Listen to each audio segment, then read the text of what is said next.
अस्सलाम वालेकुम। मैं आपका आसिम रज़ा ठाकुरे और एक नई स्टैटिस्टिकल एनालिसिस की वीडियो के साथ द सिग्निफिकेंट यूट्यूब चैनल के ऊपर आप लोगों को खुश आमदीद कहता हूँ। तो आज का जो हमारा टॉपिक है वो मैकनेमार टेस्ट यूजिंग स्टैटिस्टिक्स है। मैकनेमार जो है वो पैरेलल टेस्ट है। पैरेलल कह भी सकते हैं और नहीं भी, क्योंकि इन्हीं कंडीशंस के साथ जब आपकी एक ग्रुप होता है और दो असेसमेंट होती हैं बिफोर एंड आफ्टर, और डेटा आपका डिपेंडेंट वेरिएबल आपका न्यूमेरिकल होता है और न्यूमेरिकल के साथ वो नॉर्मल भी होता है, तो आप वहाँ पे paired sample T test apply करते हैं। लेकिन अगर एक ग्रुप के साथ टू डिफरेंट टाइम पॉइंट्स की असेसमेंट के साथ और डेटा आपका डिपेंडेंट वेरिएबल आपका न्यूमेरिकल होता है और डेटा नॉन नॉर्मल होता है, यानी असिमेट्रिक होता है या ऑर्डिनल होता है डेटा, तो अब वहाँ पे जो आप अप्लाई करते हैं वो है विल्कॉक्सन टेस्ट। अब अगर आपका डेटा न्यूमेरिक्स में नहीं आता, आपके पास ग्रुप एक ही है और उसकी दो मरतबा असेसमेंट की गई है, प्री एंड पोस्ट, और उनके रिजल्ट्स आपके पास, उनके आउटकम्स आपके पास, और डेटा डिपेंडेंट वेरिएबल आपके पास डाइकोटोमस होता है, यानी दो कैटेगरीज में होता है। जिस तरह हम 50 लोग ऐसे ले जिन्होंने कोविड के टेस्ट करवाए, उनमें से 40 जो हैं वो पॉजिटिव हो जाए और 10 जो हैं वो नेगेटिव हो जाए। तो अब जो नेगेटिव और पॉजिटिव है ये डिपेंडेंट वेरिएबल की दो कैटेगरीज हैं, दो से ज़्यादा कैटेगरीज ना हो और डेटा आपका डिपेंडेंट वेरिएबल आपका कैटेगोरिकल हो, तो तब आप और सेकंड में आप 15 दिन के वक्फे से फिर उन्हीं का ही टेस्ट करवाएं, उनमें से कुछ पॉजिटिव और नेगेटिव आएंगे। दोनों ही बिफोर एंड आफ्टर, दोनों ही असेसमेंट पे जो डेटा आएगा आपके पास वो जो है कैटेगरीज में आएगा। तो इस कंडीशन में इसको पैरेलल टेस्ट कहा जा सकता है उसका, लेकिन ये कैटेगोरिकल वेरिएबल्स के लिए है। तो आप मैकनेमार टेस्ट अप्लाई करते हैं। मैकनेमार टेस्ट में भी आप फ्रीक्वेंसीज को ही कंपेयर करते हैं, लेकिन बेसलाइन पे कितने पॉजिटिव थे और कितने नेगेटिव थे।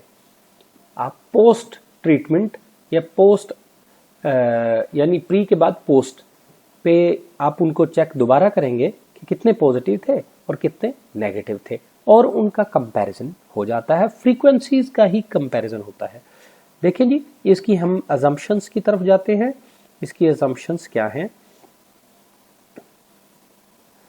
अजम्पशंस को देखने से पहले आप लोगों ने अगर हमारे यूट्यूब चैनल द सिग्निफिकेंट को अगर लाइक नहीं किया, सब्सक्राइब नहीं किया और शेयर नहीं किया, तो काइंडली शेयर कर लें, सब्सक्राइब कर लें और बेल आइकॉन को क्लिक कर दें, ताकि नई आने वाली वीडियोस आपको इन टाइम मिले और आपके रिसर्च में, आपके एनालिसिस में आपकी हेल्प हो सके। Thank you so much. तो अब हम इनकी अजम्पशंस को देख लेते हैं। ये वही कंडीशन बताई गई है जो प्री और पोस्ट, बिफोर एंड आफ्टर के अंदर दो असेसमेंट है, उनमें डेटा आपका डाइकोटोमस होगा, यानी उसकी कंडीशन दो ही होंगी, दो से ज्यादा नहीं होंगी। ठीक है, डाइकोटोमस होगा। तो नंबर 1 इसकी कंडीशन है one categorical dependent variable with two categories या dichotomous variable. One categorical independent variable with two related groups. एक ही बात है कि एक वेरिएबल होगा जो कैटेगोरिकल होगा और सिर्फ उसकी दो ही कैटेगरीज आएंगी, जैसे पॉजिटिव और नेगेटिव, यस और नो। ठीक है जी। तो दूसरी जो है म्यूचुअली एक्सक्लूसिव होंगे। डिपेंडेंट वेरिएबल जो है म्यूचुअली एक्सक्लूसिव होंगे, यानी कोई भी उनमें चीज कॉमन नहीं होगी। म्यूचुअली एक्सक्लूसिव का मतलब कोई चीज उनमें, कोई कैटेगरी कॉमन नहीं होगी। तीसरी बात यह कि सैंपल जो है वो रैंडमली सिलेक्ट किया गया होगा। ये 3 इसकी अजम्पशंस हैं। और इसके बाद आइए हम इसको देखते हैं कि जब इस किस्म के टेस्ट को SPSS पे रन करना होता है तो आप किस तरह से इसे SPSS पे रन करते हैं। ये हमारे पास डेटा है, तो मैं इसके लिए जो देखता हूं,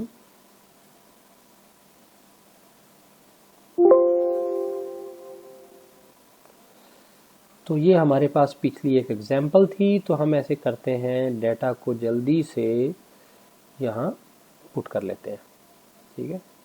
बल्कि प्री और पोस्ट का डेटा जो है वो यहाँ पे पुट किया हुआ है, ठीक है। आपका वेरिएबल्स जो हैं, वेरिएबल्स कैसे हैं, 2 तरह के वेरिएबल्स हैं। एक प्री यानी बेसलाइन के ऊपर कोविड डायग्नोस्टिक का टेस्ट किया गया, उसके बाद उनको आइसोलेशन में या क्वारंटाइन किया गया और उसके बाद फिर 15 दिनों के बाद उनका टेस्ट किया गया। इसकी देखेंगे तो दोनों ही पॉजिटिव और नेगेटिव 2 ही कैटेगरीज हैं, और पॉजिटिव और नेगेटिव 2 ही कैटेगरीज हैं। और जब आप डाटा व्यू में आएंगे तो डाटा व्यू में देखें तो आपके पास डाटा जो है वो पॉजिटिव और नेगेटिव में है, और इनको हमने कोड असाइन किए हुए हैं 0 और 1 का। तो देखिएगा जी, नंबर 1 एनालाइज में जाएंगे हम, नंबर 2 नॉन पैरामीट्रिक में जाएंगे, ठीक है, और नंबर 3 लेगेसी के अंदर जाएंगे, और नंबर 4 टू रिलेटेड के अंदर जाएंगे। जिस तरह इससे पहले हमने विल्कॉक्सन टेस्ट अप्लाई किया था। क्लिक कर लें।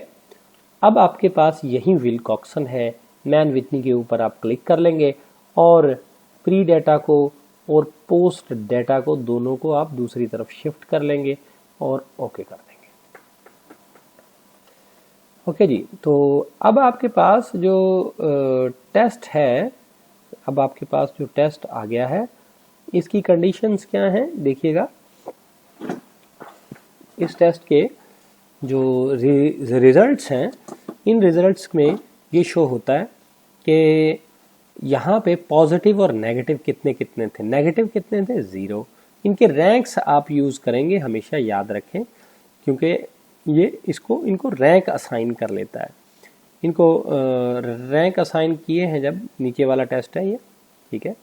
नीचे वाला टेस्ट में देखें तो उसने ये कहा है कि जब आपका प्री और पोस्ट के साथ पहले 10 थे पॉजिटिव, ठीक है, पहले केस में 10 पॉजिटिव थे और आपके बकिया जो थे 13 जो हैं वो नेगेटिव थे। बाद में पहले 10 थे पॉजिटिव और फिर बाद में 13 पॉजिटिव नेगेटिव हो गए, ठीक है। टोटल जो डाटा आपका है 32 का है, 32 का है। 32 डाटा में से कुछ पॉजिटिव होंगे, कुछ नेगेटिव होंगे, तो जो डिफरेंस आया है वो 13 का आया है इधर। और यहाँ पे यानी जो पहले भी पॉजिटिव थे और बाद में भी पॉजिटिव रहे वो 10 हैं। 10 तो पॉजिटिव पहले हैं तो पॉजिटिव रहे, लेकिन जो पहले पॉजिटिव थे 13 लेकिन बाद में नेगेटिव हो गए, ये वो वाले हैं जो पहले पॉजिटिव थे 13 और बाद में नेगेटिव हो गए। 0 केस ऐसा है जो कि पहले पॉजिटिव नेगेटिव था और फिर बाद में पॉजिटिव हुआ, और इसी तरह जो पहले भी नेगेटिव थे और बाद में भी नेगेटिव रहे वो 9 थे। तो इनकी बिफोर प्री के ऊपर और पोस्ट के ऊपर जो फ्रीक्वेंसीज हैं पॉजिटिव और नेगेटिव की, उनको असेस किया गया है।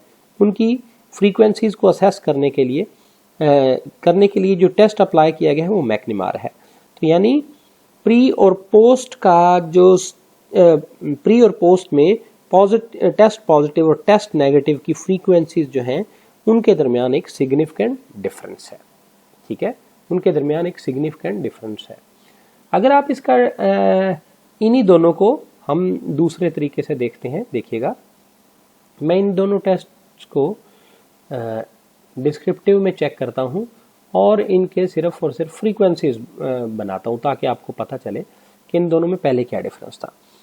देखिएगा जी, जो प्री के अंदर हमने पहला वाला प्री वाला है डायग्नोस्टिक का, तो इसमें क्या था 23 पॉजिटिव थे और नेगेटिव 9 थे। बाद का क्या हुआ 10 पॉजिटिव रह गए और बाद में जो नेगेटिव थे वो 22 हो गए।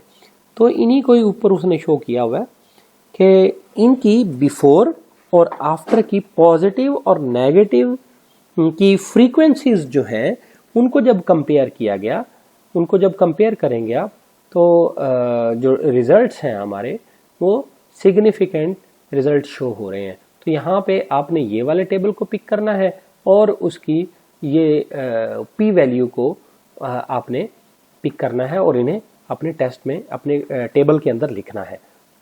और इस तरह से हमें पता ये चलेगा कि बिफोर और आफ्टर कितने लोग पॉजिटिव हुए हैं, आया कि जो क्वारंटाइन किया गया था या आइसोलेशन में उनको रखा गया था वो इफ़ेक्टिव, वो वाला अमल, वो वाली इंटरवेंशन जो है वो इफ़ेक्टिव है या नहीं है, यानी अंडर ऑब्जर्वेशन जिनको रखा गया या ट्रीटमेंट दी गई वो इफ़ेक्टिव है या नहीं है। तो इधर से पता चला है कि सिग्निफिकेंट डिफरेंस है उसका और वो इफ़ेक्टिव ट्रीटमेंट है या इफ़ेक्टिव इंटरवेंशन है। ओके जी, आप लोग अपना ख्याल रखिएगा और इंशाल्लाह नेक्स्ट वीडियो में हम मिलते हैं एक ब्रेक के बाद। ओके, अल्लाह हाफिज़।